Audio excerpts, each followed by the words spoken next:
You're listening to The Other 50%, a herstory of Hollywood. I'm Julie Harris Walker. This week I did something completely different. I talked to a man. My guest today is Jeffery Tobias Halter. He's written a book called Why Women? The Leadership Imperative to Advancing Women and Engaging Men. He is a gender strategist. He consults with businesses and makes the business case as to why they should include and promote women. This was so interesting to hear his perspective. We have spent a lot of time talking amongst ourselves and wondering, what makes the difference to get women to the top? How do we engage men in the conversation? What do we need to do to get to the next step? Well, this time we're really getting a man's perspective, and not just any man, but a man who has made this his life's work. So this is good. Have a listen.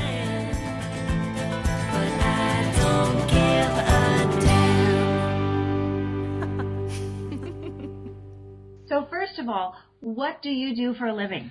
So I'm a self-appointed gender strategist, which is a term I came up with on helping companies to create truly integrated women's leadership strategies, because in most organizations, I'm a business consultant, and in most organizations, the framework for moving women ahead is very disjointed. You may have an employee resource group, you may have HR doing their thing, you may have supplier diversity.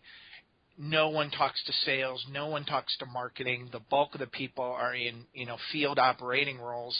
And so what's really lacking is a solid, cohesive strategy with scorecards, measures, and metrics. That's how business people look at things. Mm-hmm. And then once we get that on board with executive teams, then I coach and get input from senior leaders who are still 85% men. And so I help companies create integrated women's leadership strategies, and then I work with their senior leadership team, primarily men, to get them engaged to do this work. Okay, I'm really interested in how you do that, but before we go there, how did you even get into this work? Yeah. What was your journey? Well, it's funny. If you had told me 15 years ago this is work I'd be doing, I would have laughed at you. I'm a sales guy. I'm a sales manager. I spent my whole career in sales. But it's interesting, as I got into this work, I would reflect back on some really pivotal moments in my life around what got me working in this gender space. So I graduated in 1978, Rust Belt, Kenosha, Wisconsin. There were no jobs.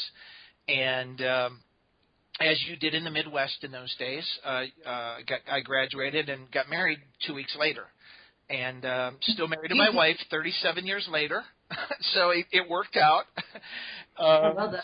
And I'm working in Sears paint department, and my wife's a crew chief at McDonald's. And so I had to get a real job. So I took a job selling beauty supplies, full commission. You didn't work, you didn't get paid. And so I would literally go up and down the street calling on beauty shops every day.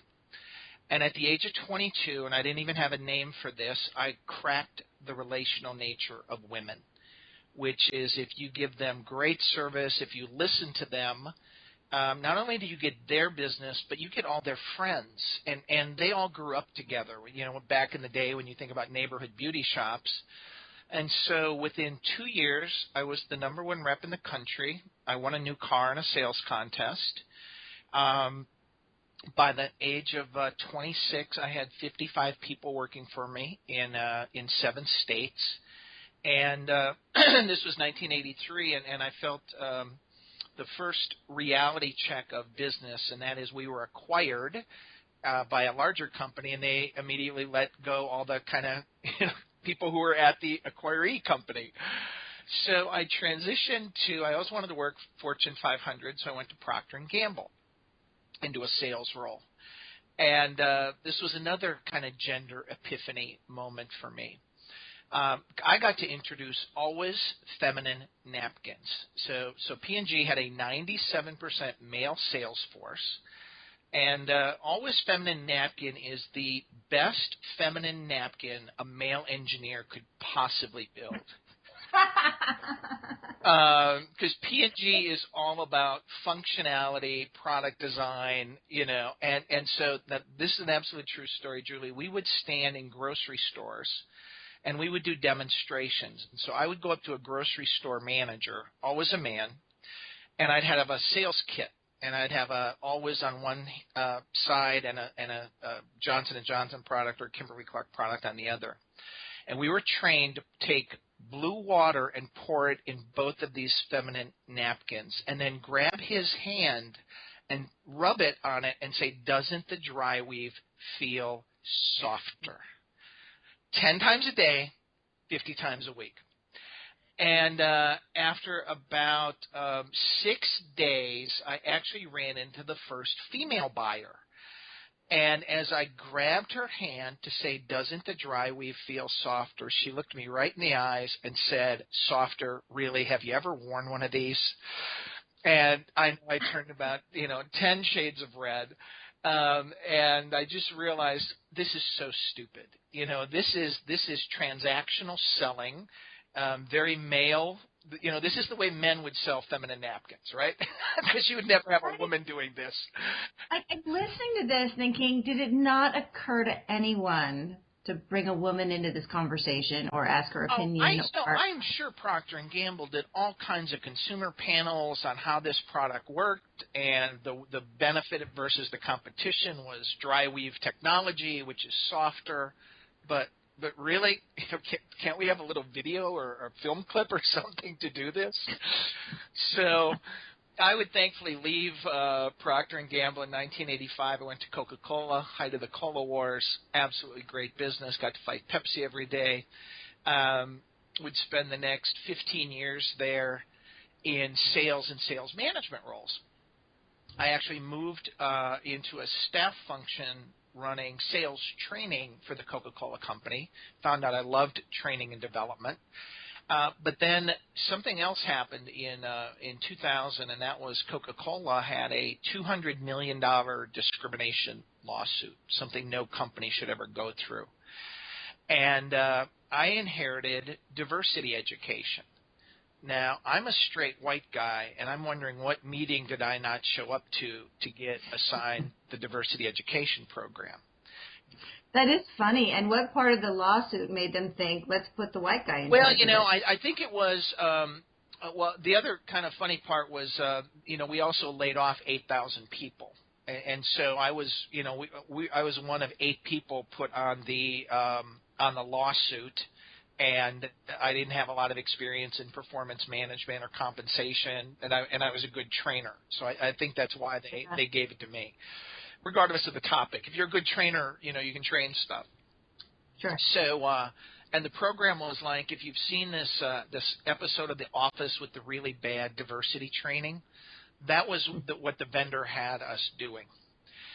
But what was fascinating is I literally sat in my own class as a hostage, and every day I heard stories. I heard stories of racism and sexism and homophobia, and I had what they call a white male epiphany. And a white male epiphany occurs when you realize what white male privilege is and the world revolves around you. And I will never forget the story I heard. This was a friend of mine. He was a vice president, African-American gentleman. And realize this is 15 years ago, before we've had all the race issues in the country. 15 years ago, vice president lives in Columbus, Ohio, drives a white Jaguar, lives in a very nice suburb. And he was pulled over at least once a week for being a black man in a nice car in the wrong neighborhood. Oh, by the way, his car, his neighborhood. And he said, Jeff, you go through every possible emotion you can imagine, from anger to despair. But he said the lowest day of my life was when I was pulled over and my 14-year-old son is sitting next to me.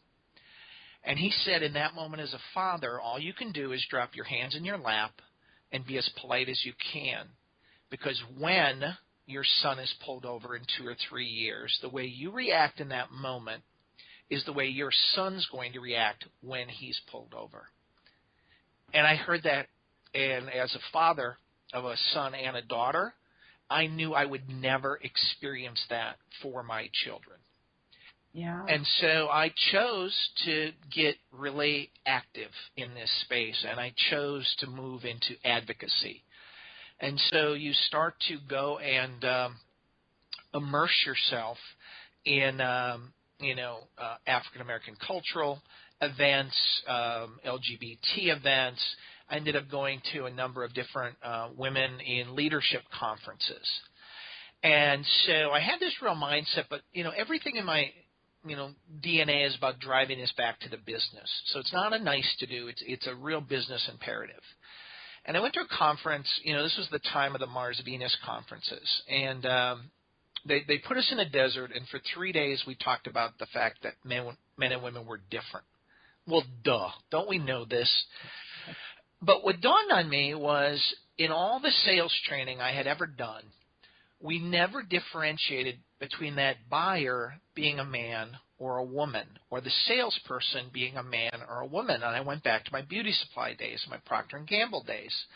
And I came up with this realization that women are transactional about 80% of the time in the way they buy and sell, and women are relational 80% of the time, and men are transactional 80% of the time. And so I came back with this idea, and while I was still at Coca-Cola, I wrote my first book, and it was called Selling to Men, Selling to Women. And it basically took basic gender communication strategies for the genders and taught men how to sell to women and women how to sell to men. And so this kind of got me in a jet stream of doing a lot of research into gender and leadership dynamics around gender. And then this was around the time Tom Peters had come out with Reimagine, and he was doing a lot of work around the business case for women. And so this was just kind of the perfect connection of, wow, here's the business case. Here's how you really, for a company, monetize this and tie it to the bottom line, which was always the missing piece of the conversation. And then I was very fortunate. My last role at Coca-Cola for 3 years was as Director of Diversity Strategy. And in that role, I got to go out and actually, this is now almost 10 years post-lawsuit, give away a lot of our best practices around disparate impact reporting, compensation analysis, Hispanic mom insights. Coca-Cola won a Catalyst Award a couple of years ago. So this 12-year initiative post-lawsuit really became a good turning point for them. And I got to see, the best of the best companies who were really doing this work, Johnson & Johnson and McDonald's and Walmart. And what was interesting is I was coming to my ability to take my early retirement from Coca-Cola, and I always wanted to kind of be an entrepreneur. And what dawned on me was the missing element, because as I went to these women's conferences, there were always 10 to 15 other men there, and we were always in the minority. But I'd start having conversations with them about why this was important to them. And 99% of the time, it's because they either have a working spouse, were raised by a working mother, or they were the father of a daughter. And they realized their responsibility. And so that's kind of at the core of my work is, believe it or not, Julie, talking to men about their responsibility. Because men lead very siloed lives. We go to work, we leave, unless there's something on our day timer, we really don't think about family, which, to women is just incredulous. But we don't. We focus on our matter at hand, and we never make the connection between advocating for women in the workplace and what we are going to leave to our daughters when they join the workplace in just a few years. Now that right there is so interesting. The women at home are different from the women at work. The compartmentalizing of the roles of women in the world. Absolutely. And you may have a working spouse, but when you go your separate ways, you're not even thinking about advocating for your spouse, let alone your daughter. Right. And, it's funny because when I was married, there was a time when I asked my husband, how much guilt do you feel when you leave the house to go to work? And he was like, none, never. Yep. What are you talking about? Yep. And I said, I have guilt every second that I am away from my children. Yeah, no, and you've hit the nail on the head. Men, and I say men, I don't certainly want to speak for most men, but, by and large, we lead pretty guilt-free lives. And it's because we compartmentalize. And I don't know, part of that might be, 20 years ago when I said I'm going to go on the road and be a sales guy and I'm going to be gone, 3 nights a week. And, if I let my guilt and leaving my children and my spouse get to me, well, that's going to impact my ability to be a good breadwinner and provide for my family and pay for college and things like that. So I think it's our coping mechanism. I'm not justifying it, but I think that's what we choose to do.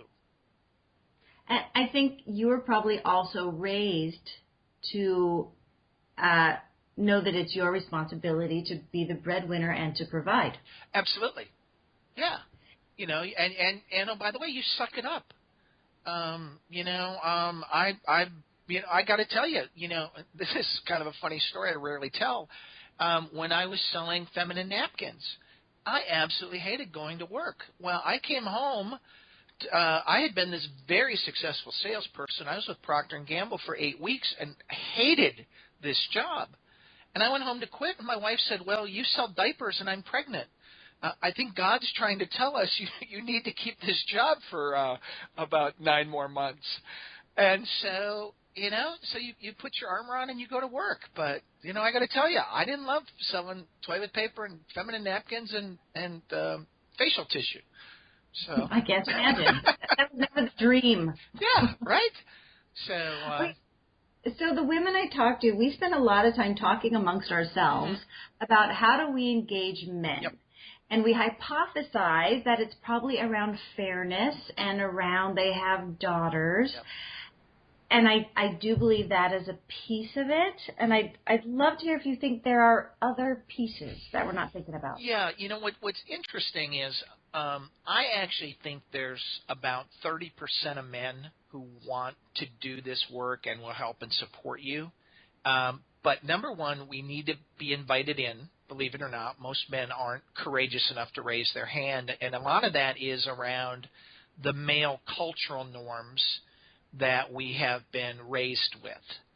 And regardless of what, Nike says about throws like a girl, when you're 5 years old on the playground and a boy, that is not a term of endearment. And so one of the, there is a man code. No one talks about this, but it exists, and it's quite self-reinforcing in organizations primarily, but in society as well. And one of those, the primary tenet of the man code is avoid all things feminine. Feminine is soft, feminine is weak, feminine has no place in business. And so I'm going to speak from a business standpoint, not a social context.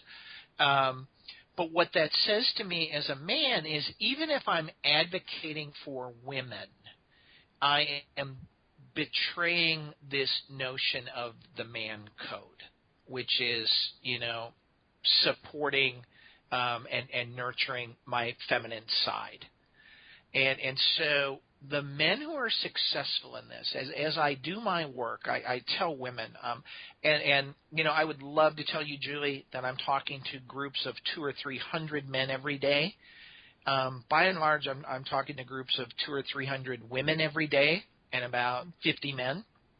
And so I'm educating women on how to bring men into this conversation. And what I tell them, and realize I'm a business consultant, so but what I tell them is it's 80% head and 20% heart. And so I have to understand the business case from a revenue standpoint. Women buy everything in this country, $7 trillion. From a talent standpoint, women are getting more degrees. 85% of new entries into the workforce are women and minorities. From an engagement standpoint, from an innovation standpoint. And so that's kind of the revenue piece, the business case. What are the HR programs and processes that need to come together to create true workforce equity? And then once I'm comfortable in my mind, that there's fairness and equity in the company and the system, then that 20% piece is the heart piece. And that's what I believe to be the father of daughter piece, or realizing you have a responsibility to do this work. So that's how you invite men in. Okay. Now, with this male gender norm culture that we have, and there's a lot of debate about this as well, are you saying that women need to leave their femininity at home? You know, I always get that question because it's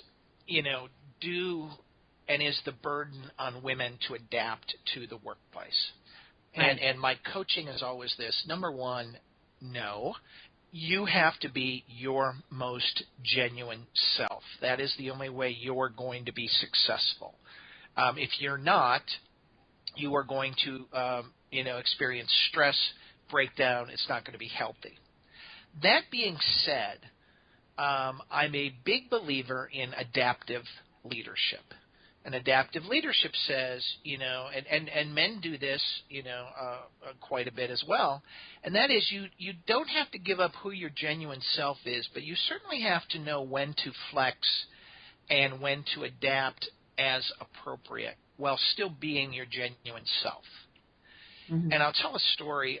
If you ever want to have somebody on, Carla Harris is an amazing woman. She's on Wall Street. I think she works for Morgan Stanley. She is what you would describe as a powerful black woman, and she is tough as they come. She's a great producer, and what Carla will tell you is, when she walks into customers in certain parts of the country, they are not ready for what she describes as full frontal Carla. and so I think that's a great visual around, adaptivity in organizations is critical, right? You can say it's political. You can say it's what you need to do. I'm not saying you have to sell out who you are, but clearly you have to know your company culture. That's the very demonstration of leadership. And if you have behaviors that aren't helping you, then you may want to self-assess and either say, I need to change a little. One of the common things, and this goes back to my gender sales training, this notion of men, or if I do a lot of work with B2B companies, so everything from defense to tech to pharma. And, if you're dealing with a bunch of engineers, come in, be short, be tight. We know women communicate 3 times the amount of information in a given day as men do. I'm not saying that's a bad thing, but when you're standing in front of a group of men who value decisiveness and women value multiple options, well, Julie, I pay you a lot of money, so don't come in and tell me, you're thinking about options A, B, C, and D, and here's the rationale for all of them. Come in and look me in the eye and say, we need to go with option A. And if you have questions about B and C, I'll be happy to cover those. But if you need an answer today, let's go with A. And 90% of the time, the men are going to go with option A. Men value decisiveness. And so this is just one key aspect of, you don't have to give up your femininity, but you certainly need to know and value what the audience you're talking to wants. Does that make sense? Is that reasonable?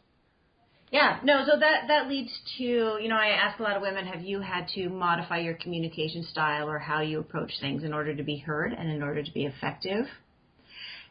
But it also still speaks to women adapting to the male culture. Mm-hmm. I get in the sales situation, of course, you're going to be selling to whoever your audience is. And I wonder, I'm assuming it's going to be an evolution. And one woman is in politics, it changes her. And when enough women are in politics, it changes politics. It feels to me like once there are enough women in strategic leadership positions, the culture won't be able to help but change. Oh, absolutely, and you've hit the nail on the head, right? And that gets to, there's a when you look at a board of directors, there's a magic number of 30%. When you get women into 30% of leadership roles, and quite frankly, women can be their genuine selves, that seems to be the tipping point. One woman in a room, and again, I talk to I talk to a lot of groups, and so everything I do is pretty well researched, and so the research shows that that's exactly right. That there is a tipping point from a numbers standpoint, and what does it look like? And it tends to be 30%. And there's some great research from Catalyst, but something as simple as I'm often asked, what's the ROI of putting more women on your boards? Well, companies that have 30% or more women on their boards generate 53% greater return on equity, 42% greater return on sales, and 66% greater return on invested capital. But that only happens, to your point, when you get enough in the room and they can be their genuine selves. Another thing I speak to women a lot about, especially in Hollywood, because that's really the focus of my podcast, as we go on, women get closer and closer and closer to the top, but still not getting it to that last level. Yeah. So again, we're talking a lot amongst ourselves about what does it take to get to the C-suite. Yeah. What would you say? Yeah, here's the coaching that I give to, particularly to women, because, and again, very research-based. Women have a belief that meritocracies actually work, and that is the cream will rise to the top. Well, men have a belief that meritocracies are important, but who you know counts for as well as how you do your job. And so my coaching to rising women is to realize this, and there's some great research. It's called the PIE model, P-I-E. As you move up in an organization, performance is only a 10% differentiator in why you're going to get ahead. And it's because the expectation is everybody's a really good performer at that level. So the differentiators become image. What do people think and say about you, particularly when you're not in the room? And are those words positive or negative? Are they words that accurately reflect you? Because realize this is the perception of you, not necessarily what you think of yourself, but the perception of you. And then 60% is exposure. And I can't, speak for Hollywood, but in corporate America, there's so many women doing so much great work that if I don't know who you are and you have your head down and you're just working really hard expecting me to come find you, you're not going to go anywhere. And then I think the last piece that no one talks about, and I have not seen any research on this, so I'm gonna very clearly state that this is a Jeff opinion. But when you think about big organizations, if you're 1 in 100 in an organization of 20,000 people, well, there's 200 people just as good as you. And so, that's the cream of the cream of the crop. So you're now got 200 people just as talented as you competing for what? 5 to 8 senior leadership roles. And so what becomes important is, number one, whose regime are you on? No one ever talks about this, but is your regime rising? And if you look at women who have made it in the Fortune 500, this is not to say it's a requirement, but it's more so. Ginny Rometty is a good example, IBM, chairman of IBM. When she was in her 30s, she met Sam Palismo and became his right-hand person. And Sam was a rising star at IBM, and he brought her along. Now, Sam will tell you it had nothing to do with her being a woman. It had everything to do with her being a bright, amazing talent. So it's not gender. It's whose team are you on, and is your team rising? And, oh, by the way, as one team rises, you worked on HBO. This is Game of Thrones, right? As one regime is rising, there's another regime that's falling. And if you're on the falling regime and you've invested 10 years of relational capital, well, all of a sudden the other team wins. And so it's, you hate to call it political skill, but at that level, EVP and up, that's the ultimate Game of Thrones going on. And who are you aligned with? Your ability to do amazing work is a given. So what are the differentiators? And only you can articulate what those are. Isn't that interesting? That feels very counterintuitive to me. Because on the one hand, I think, women are more interested in relationships. Exactly. However, it's almost like sport. Like men are in the club and play the sport, and they're playing to win. That's part of it. And it's interesting what you said, because there is Catalyst research that literally quotes what you just said, and that is women network for relationships, men network to compete and win. And that's actually, I don't know if you read that. I mean, that's literally what you just said. That's from the Sponsor Effect in 2011. That's in my book. And just made that up. Oh, no, you're well done. But what it says is this. It says that women, this goes back to my beauty supply days. Women's networks are 5 to 10 times as large as men. Women are very hesitant to pick up the phone and ask for help. We talk about the man code. It's a betrayal of the female code to ask for help. Yet, Julie, if you picked up the phone and called a girlfriend for help, she would bend over backwards to help you.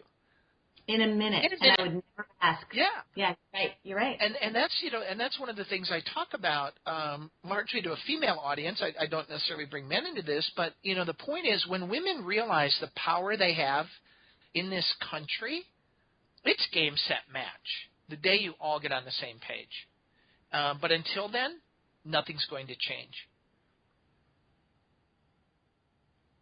Wow. I mean, think about this. Women buy $7 trillion worth of B2C products in this country. Women buy or influence 83% of every consumer staple bought.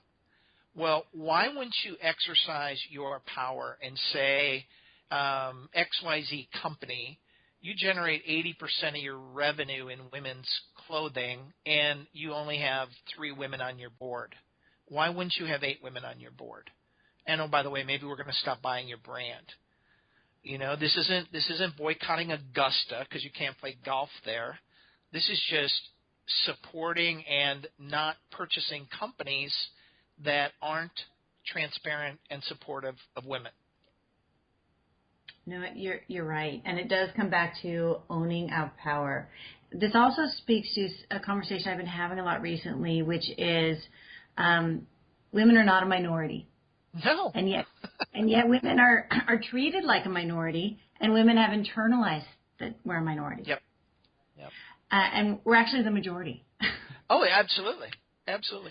And, and it's funny that, that's one of the other things I talk about to my corporate audiences is things are changing. And you're going to see, I talk about a phenomenon, about I call it the women's talent tsunami. Because what people don't realize is 10,000 boomers a day are leaving the workforce. And they're all primarily white men. And that trend started around 2009. It's going to continue for another 10 years. So new entries into the workforce today, 85% are women and minorities. So the very representation of talent today looks significantly different than the people in charge. And then you can't talk about women without talking about this aspect of multiculturalism, but without also talking about millennials. Because everybody thinks millennials are kids. No, millennials are turning 35 this year, and they're your talent pipeline. And I actually think they are one of the best hopes. And I'm going to give you 2 different point of views on that, one positive, one negative. The first one is, by and large, millennial men have a much more shared worldview with millennial women than they do with their Xer or Boomer father. They want sustainability. They want work-life balance. That they have a much different mindset than, those of us who, went on the road 4 days a week. They want to be home with their family. So number one, I think they're bringing a new sensitivity to the workplace, which is good and will help promote women. Along those same lines, a lot of straight millennials are looking at organizations for their human rights score, which is an index of how LGBT friendly you are. And if you don't have 100%, well, maybe you're not a good place for straight men to want to work either. So I think millennials with women with multicultural are going to create huge step change. That being said, when you look at organizations where, and I hate to homogenize, but where millennial men are in charge, so we look at Silicon Valley, who has a horrible track record of promoting women. And so I don't think we can just say that millennial men are going to help solve this when they haven't demonstrated the ability in, this huge, fast-growing part of the country. Because everybody this past summer, Google, Yahoo, Cisco, everybody came out and published their diversity numbers, and they were all pretty bad. Yeah. So as much as I would like to say, young millennial men get it, and along with the young millennial women, they're going to drive change. I don't know that that's the case. I guess we're going to wait and see. I do agree with you. I do see glimmers of them that they are more collaborative, that they are much more open to women leadership. Just in my own experience, I have a ton of millennials working for me. They seem to be a bit more fair-minded, but also I do find, and the sweeping generalizations, the men, are ready to be the president the day they walk in the door. Right. No experience necessary, Yep. because they're the best and the brightest, Yep. and so they should be running the. I prefer to call them ambitious. I call men it and women. I am. Millennial men and women. I'm going to go with ambitious. Good. Yeah. Let's call it that. I would love to ask you some of the questions that I ask all my female guests. Sure. Because I'd love to hear a little contrast. Well, first of all, you're married a long time. 37 years. That's amazing. You must not live in Hollywood. Let me just say that. And what does your wife do?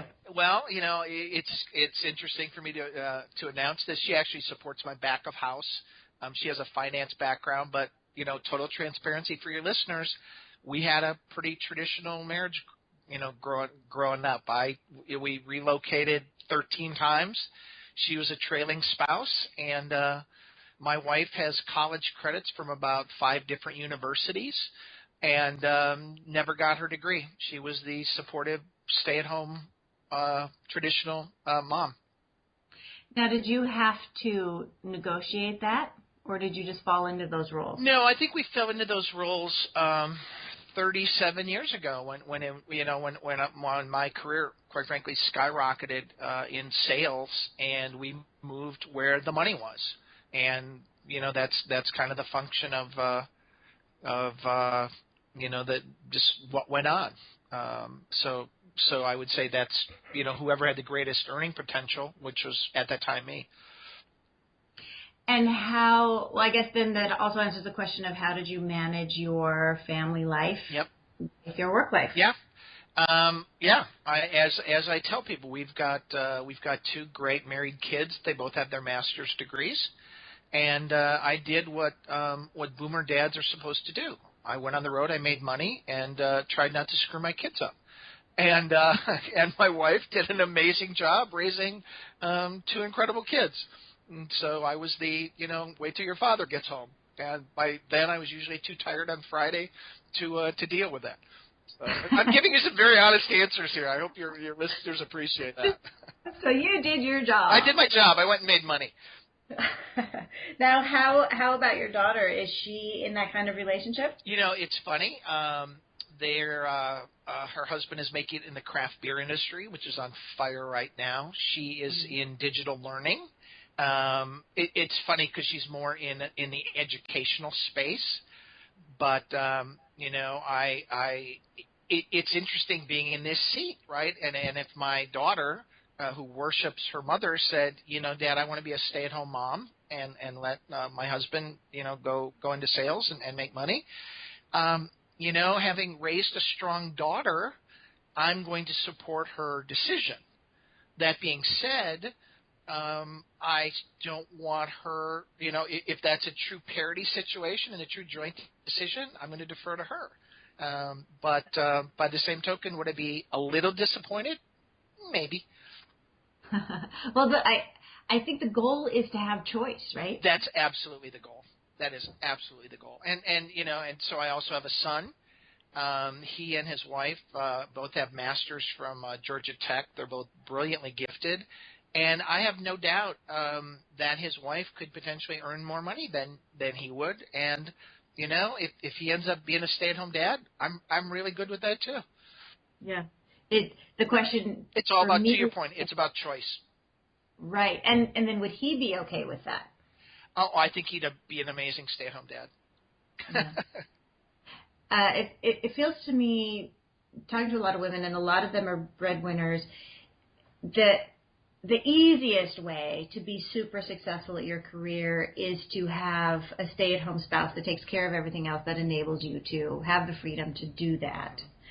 And it feels to me like we're at a point sociologically where, as women take the forefront in this journey, and in order to make that work, sometimes now there are the men that are staying home, but that still feels a bit fraught and requires a lot of negotiation, and it doesn't feel like everybody's totally okay with that quite yet. Yeah, and and you're spot on. There's a lot of research. I won't speak to one staying home versus the other, but there's a ton of research in that when both spouses work, regardless of the job level, women still do 2/3 of the child care, 2/3 of the laundry, 2/3 of the cooking, 2/3 of the cleaning, even when they're the primary breadwinner. Yeah. And so it's this notion of I'll tell a quick story, and actually I think it gets back to the women's guilt element that we discussed earlier. So I got to see Anne Marie Slaughter, who you might be aware of. She had the Atlantic Journal article that said women can't have it all. And this woman, a Princeton professor, Washington strategist, think tank, just amazingly accomplished. And she was commuting from Washington to Princeton on a weekly basis, and her boys were moving into their early teens, and she just said, I'm going to choose to go do my own thing. I'm going to opt out. And she wrote this article that said she was choosing to opt out, not that other women should do that or whatnot. It was the #1 read Atlantic article in years, and she been chastised and supported both at the same time. I got to see her speak at a room of 600 very successful executive women. And she said, how many of you women, first she said, show of hands, how many of you traveled? Probably half the crowd. She said, how many of you women, when you left, went out to your admin's desk and put Post-it notes on their desk about the projects they had to do, and then called them from the airport to check on them, and then sent them a couple emails from the plane, and then when you landed, called them to make sure everything was okay? And these women looked at her and said, no, we trust our people. We've got great people working for us. And Anne said, how many of you have done that with your husband who stayed at home to take care of the kids while you're here? And sheepishly, a lot of hands went up, right? Yeah. And her point was, are you enabling bad behavior? Because you may not like what he's going to feed them. They may not get a bath. They may go to soccer practice in a dirty uniform. But then the point I add to this story as the husband is, look, Julie, I don't want to call you and say, I killed the children because, they died because I forgot to feed them. or they died because they didn't get their bath. I don't want to call you and tell you that, right? I love the children. I'm not going to let them die while you're gone. So give me a little credit here that they will be taken care of. But they may not be taken care of the way you want to be taken care of. And, oh, by the way, that's your problem, and that's the guilt that you carry. So that's my way of kind of turning the tables to say, I think a lot of us are ready and willing to help, but we're going to be ready and willing to help on the way we want to do things. Oh, for sure. That makes me think of a couple things. One is women expect when we are parenting and take care of our home, we expect to be perfect. Yep. And men expect to keep the children alive. Yep. Yeah, there you go. Those are the expectations. Yep. Yeah. And the other thing is, but to be fair, like if I were to be criticized every time I went to the grocery store that I didn't get the right brand of the thing, I'd stop going to the grocery store. Right. So, yeah. So it's challenging. It is challenging. And you know, and back to your earlier question, you know, I am blessed that, you know, those you know, because my wife did work, you know, full time at points in our lives for just for income, and we needed money. But you know, there is so much stress and work to be done since 2008 when we started laying people off. People are crazy busy. People are crazy stressed, and you know, just the amount of stress in people's lives that are trying, both men and women, to do the dual career thing. You know, is it easier to have one spouse stay at home? I'm not saying that has to be the woman, obviously. Is it easier for your life to have one person stay at home and do that? Absolutely. If you can make it work economically. For sure. So I think there's one other key point to be made, and it's also the reason that there are leaky pipelines in organizations. And that is, you know, when women leave companies, routinely they will tell the company it's because I want more time with my family, when in fact they are, one, either hesitant to ask the company for help, time off, flexibility, etc., something that would help make their lives better, because the company doesn't want to lose you, or maybe, you know, they have the culture that you're not even allowed to ask.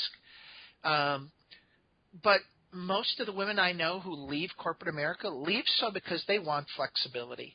And routinely they're employed. They either start their own business, they contract for someone else, or they find a company that will give them exactly what they want. Because you know what? You've worked really hard on your career. And if a company's unwilling to be flexible, well, I'm going to choose not to stay. But I'm not going to tell you it's your inflexibility. I'm going to say, you know, this is just, you know, take more care of my kids. So. Right, which only perpetuates the gender bias. Yeah, and you don't get the truth. Exactly. So as a manager then in that organization, I'm saying, well, gosh, you know, we keep losing women, and they want to go stay home with their kids. So why should I hire and promote women?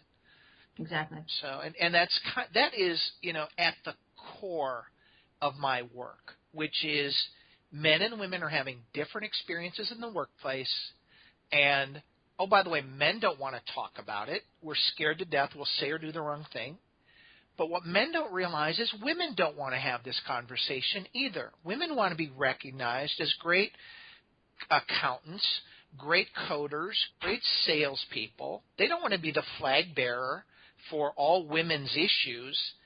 And so that's at the core of my work, which is how do we start to have honest conversations around what you're experiencing, and how can I help you and support you? Because I don't want you to leave. I think it's wonderful. You know, I went to a leadership thing last year and did a 360, and the biggest thing that everyone agreed on my 360 was that I had nailed home work-life balance. Mm-hmm. And it made me laugh so hard. I'm a single mother of 3 children. I have not mastered work-life balance. What I have mastered is my family does not affect you people at my job. Right. So you think I've mastered it, but what I've done is become an amazing worker at the expense of my family. Yes. Yeah. Anyway, 2 more questions for you. Okay. Do you consider yourself a success? Wow, that's I am I am humbly going to say yes. And the reason I'm going to say that has nothing to do with money or stature. What I'll say is 15 years ago, when I decided I loved doing training and development, that was one of the reasons I moved from sales to sales training. I pretty much decided, that's kind of a horizontal path for the rest of my life. But I absolutely love doing training and development. And so I've done my life mission statement. My life mission statement is to be a learner and teacher every day. And so that's what I do now. I get to do that every single day, and I get paid for it. And so, from a alignment with everything I want to do in my life, yes, I'm going to tell you I'm a success. I love that. Are you a badass? Am I a badass? No. Well, it depends. My wife would probably say when it comes to fantasy football and video games, yeah, I probably am. But it's funny. I tell people I'm not Catholic, but I believe part of my work is penance.